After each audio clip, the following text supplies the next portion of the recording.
വ്യാഴാഴ്ച ഉച്ചയ്ക്ക് ഷൊർണൂർ നഗരസഭാ കാര്യാലയത്തിലെത്തിയവരെ വരവേറ്റത് ഒഴിഞ്ഞ കസേരകൾ. ജീവനക്കാർ സംഘടനാ പ്രവർത്തനവുമായി ബന്ധപ്പെട്ട് ഏതോ യോഗത്തിനു പോയെന്നാണ് അന്വേഷിച്ചവർക്ക് മറുപടി ലഭിച്ചത്.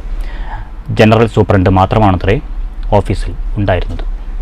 വ്യാഴാഴ്ച ഉച്ചയ്ക്ക് 12:45 നഗരസഭാ കാര്യാലയത്തിലെ ഒരു വിഭാഗത്തിലെത്തിയവർക്ക് മുന്നിലെ കാഴ്ച ഇതായിരുന്നു.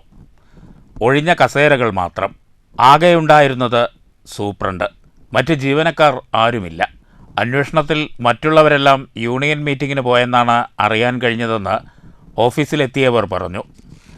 ഡ്യൂട്ടി സമയത്ത് ജീവനക്കാർ യൂണിയൻ പ്രവർത്തനത്തിൽ ഏർപ്പെടരുതെന്ന് മുഖ്യമന്ത്രി തന്നെ വ്യക്തമാക്കിയിരുന്നതാണ്.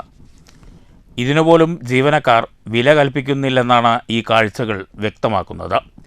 എന്നാൽ കാര്യങ്ങൾ ഇങ്ങനെയൊക്കെയാണെങ്കിലും ഇവർക്കെതിരെ ഒരു നടപടിയും ഉണ്ടാകില്ല. പോയവർക്ക് യൂണിയൻ്റെ പിന്തുണയുണ്ട്. News centre, Shoranur.